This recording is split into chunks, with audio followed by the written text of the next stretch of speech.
Hello and welcome to another live edition of the Cyclone Insider podcast and YouTube stream. I'm Travis Hines. He's Randy Peterson coming to you on Wednesday morning of Cyhawk Week. Iowa and Iowa State both 1-0 after beating FCS opponents earlier this week. Iowa State did so convincingly, Iowa less so.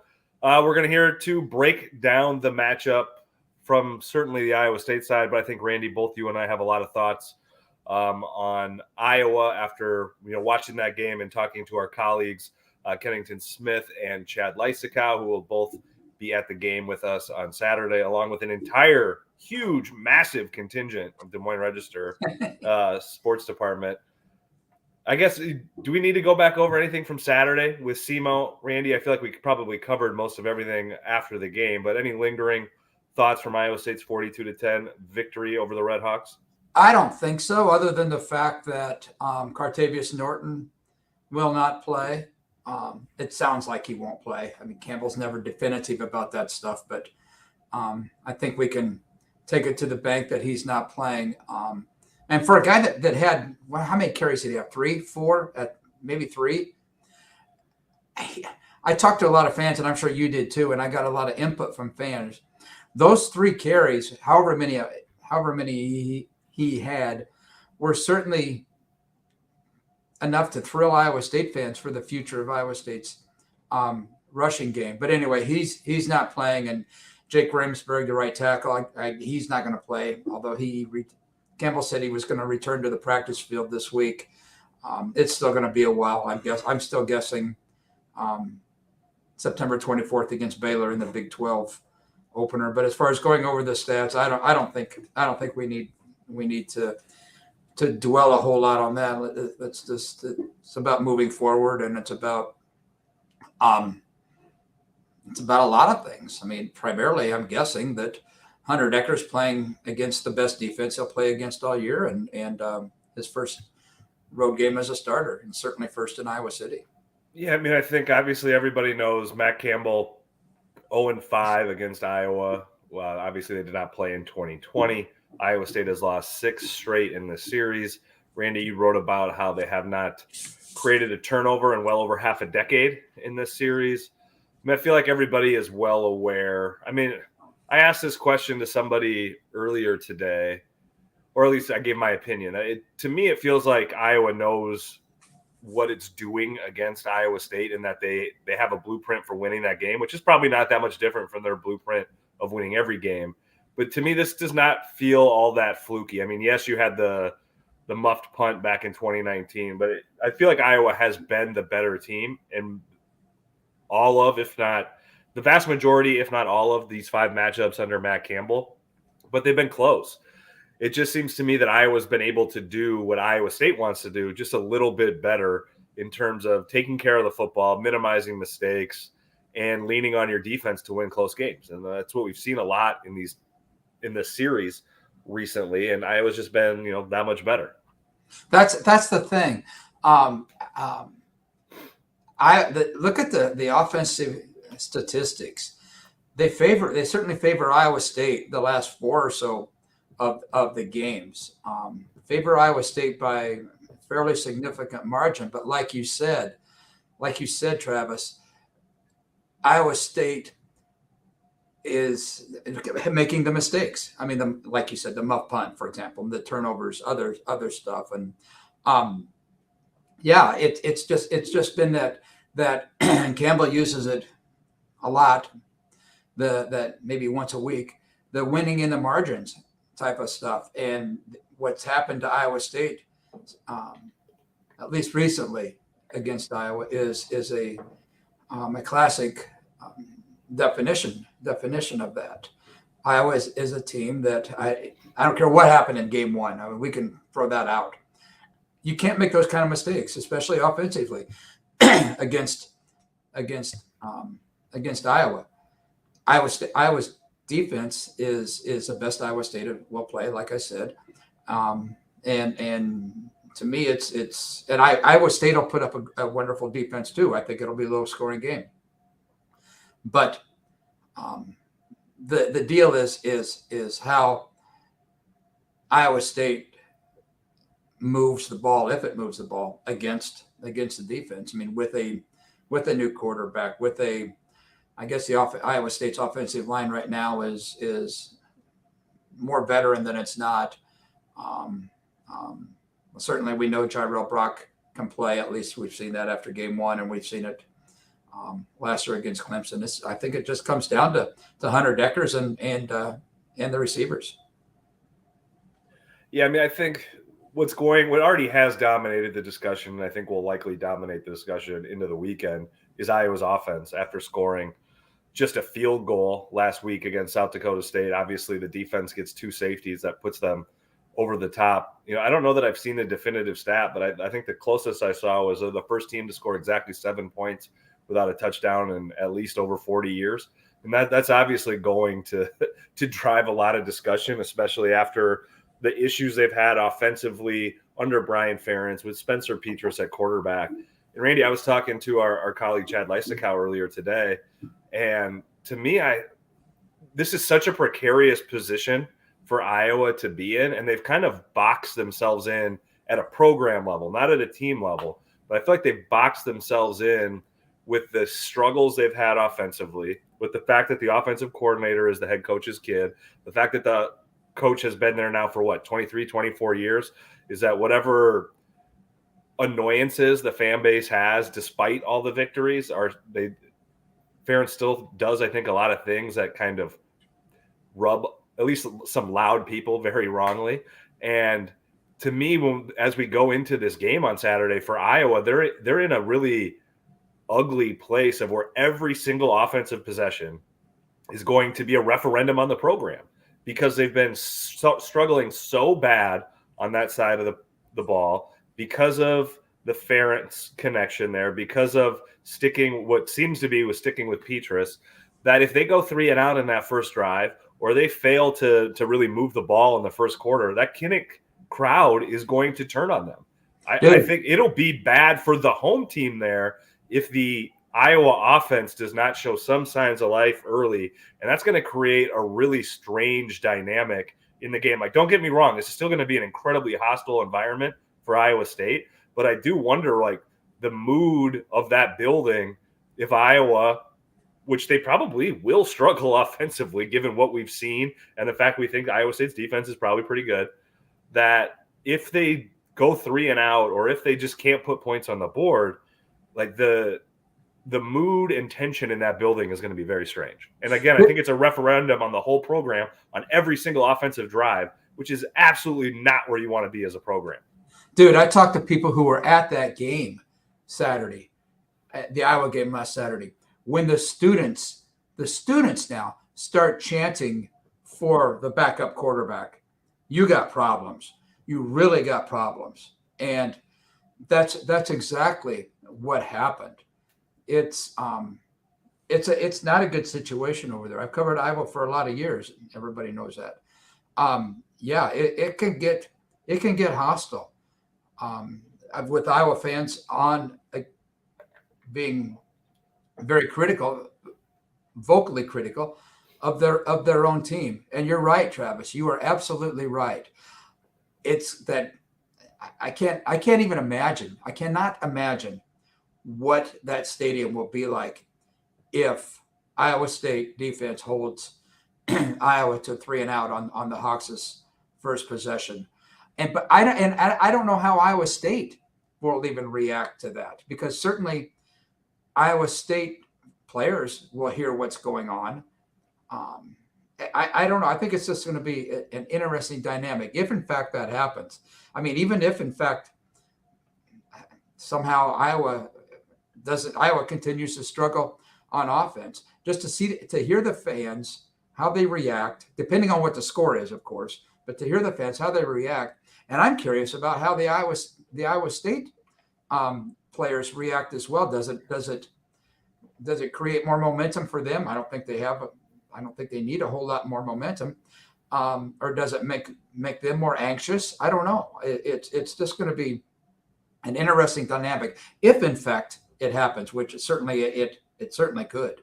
Yeah, I mean, like, there's a other side of the ball too. Like, I think that Iowa defense, even going against a Right. South Dakota State team, like, I think all signs to point to them being pretty damn good, and they're going to make life difficult for Hunter Deckers, for Jirel Brock. I got to imagine they're going to defend Xavier Hutchinson very differently and quite a bit better than Southeast Missouri did, especially early with the 3 straight touchdowns. So I think you're right, Randy, that what you mentioned earlier, like if we think that the Iowa offense is as anemic as we do, and that the Iowa State defense is solid enough, then it is really going to come down to, can Iowa State's offense beat that Iowa defense enough and consistently to put a touchdown, 2 touchdowns, 3 touchdowns on the board and completely erase, the chance for those, seemingly, for those big plays to make a big difference down the stretch. Can they get out by 2 possessions so they're not having to win in those margins? So they're not having to hope that Iowa defense just doesn't, or offense just doesn't break a tackle and go 80 yards. I mean, that's the problem when you're playing in these close games. Even if you dominate that Iowa offense for 59 and a half minutes, we've seen that Iowa team time and time again win games it should not win, games in which it's been bludgeoned for most of the game and then comes back and wins late. If you're Iowa State, you have to take advantage of how difficult Iowa is finding it to move the ball, get out by 2 touchdowns or 2 possessions, and then you can try to bleed the clock. But if you're playing a back and forth punt field position game with Iowa, you're inviting problems if you're Iowa State. Yeah, and let's not forget this. Let's not forget this. The field position will play a huge factor in this game, like it does every game. Do not get me wrong; it does every game.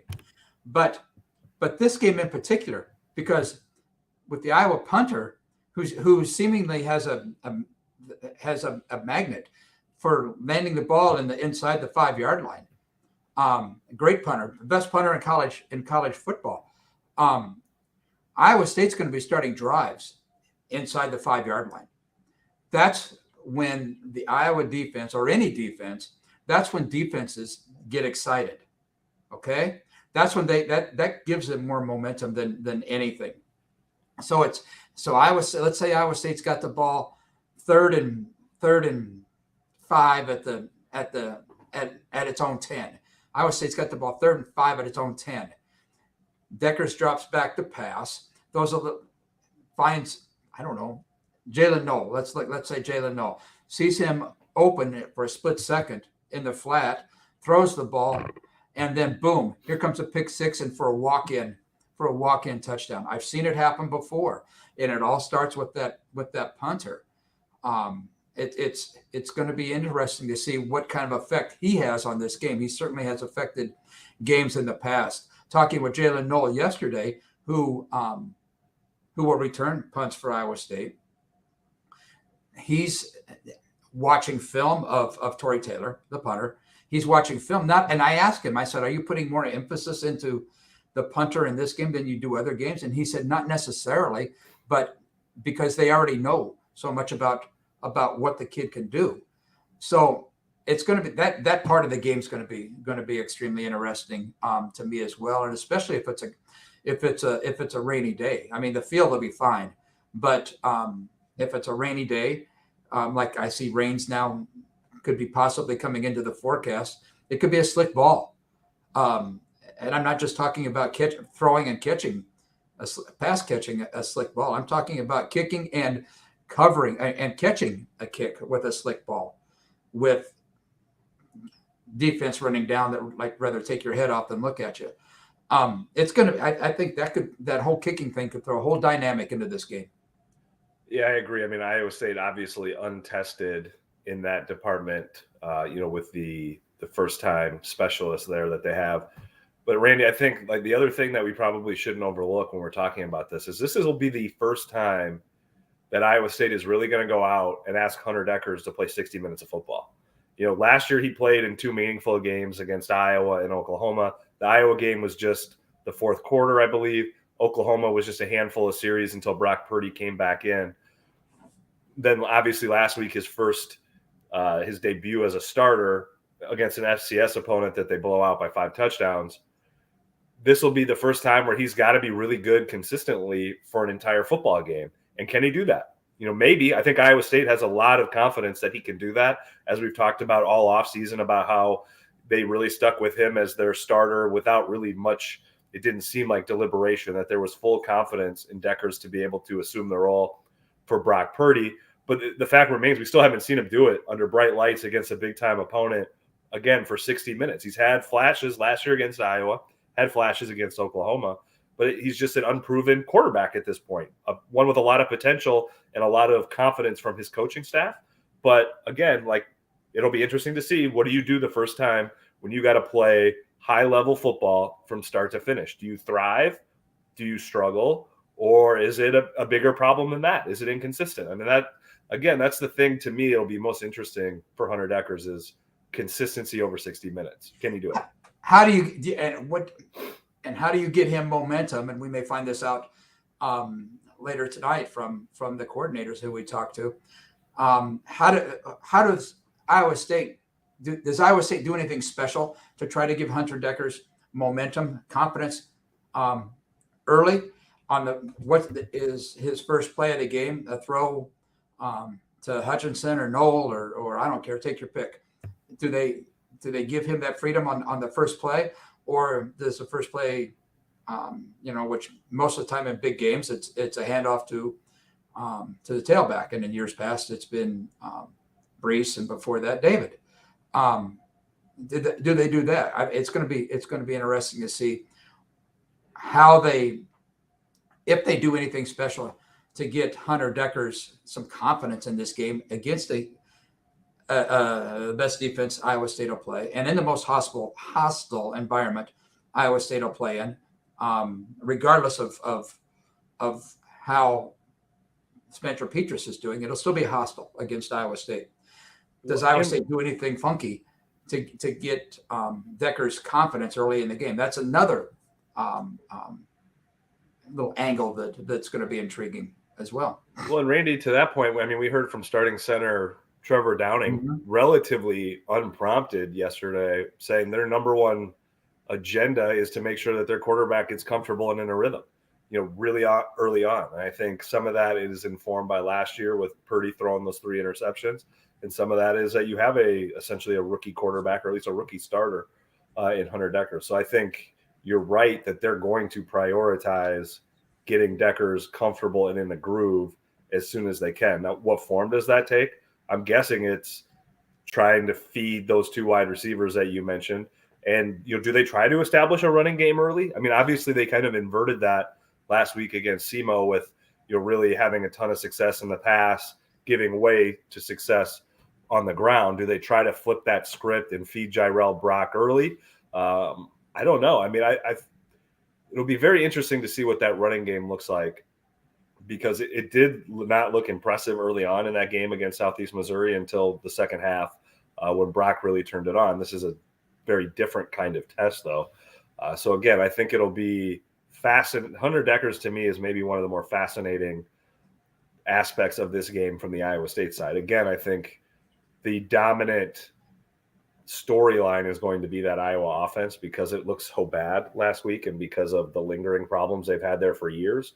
But if you're Iowa State, what do you get from Hunter Deckers? Is he dynamic? Does he, throw the ball around with abandon? Does he throw it around with confidence? It'll be really interesting. I could see, given what we've heard for so long, and including this week, I think Iowa State, again, is really confident that he can go out in big moments and be a big-time player. This is his first chance to go out and show it. Let's close with this debate. I don't know whether we'll debate it or not, but who's the most pressure on, Travis? Who do you think has the most pressure, Iowa or Iowa State? Brian Ferentz. Boom. Iowa. Yeah. Okay. Iowa. Without a doubt. He was going to be one of the sub questions there. Yeah. It's a home game. They were atrocious offensively last week. There was calls all offseason for Iowa State to revamp its offense. They did not do that. I still you also looking at what I think could be an elite level defense for Iowa, a high level defense, and to squander that with an offense that just can't stop stepping on every rake, that it's on the field. there's going to be a ton of pressure on Iowa. And obviously, like, that sets up really well for Iowa State to go in there and, try to take advantage of what's probably a pretty distracting week and could be a distracting environment if that offense sputters early. But again, Randy, like, when you talk about this game, when you talk about that Iowa program, they do have a reputation for looking like they are in the abyss or they're at their worst point and completely flipping the script and winning anyway. Whether that's within the season or within a game, that they do have a reputation, a well-earned, in my opinion, reputation for that. So how all this sets up, whether it's sets up perfectly for Iowa State or it sets up as a trap, you could convince me either way. And I guess we're going to find out at 3:00 on Saturday afternoon in Iowa City. Yeah, and let's just say the bottom line here: this game's not a make or break. The outcome's not make or break for either team. We've seen, regardless of what happens, we've seen Iowa State go to the Big 12 championship game after losing. We've seen Iowa State have good things after losing against Iowa. We've seen Iowa have wonderful seasons after losing against Iowa State. That year Iowa State or Iowa went to the Orange Bowl, for example. So I don't see this game being make or break for any quote unquote team. But you're right. For individuals, yeah, this is like Brian Ferentz. This is important. And if I don't know how much longer, if in fact Iowa State's defense can play well against Iowa, is this Peterson's last game as a starter? And I have no clue who Iowa State or who Iowa plays in its game after this. Yeah, I think there's as a whole, I think there's more pressure on Iowa than there is Iowa State. He's Randy Peterson. I'm Travis Hines. This is Hines. I know how to say my own name sometimes. This has been the Des Moines Register Cyclone Insider podcast. If you miss any of our discussion, be sure to check it out either on the Cyclone Insider YouTube page or wherever you get your podcast. Thanks for listening. Be sure to check into DesMoinesRegister.com all week long for all your Cy-Hawk coverage needs. We'll be around. We'll be writing plenty. Thanks for listening, and we will check you next time.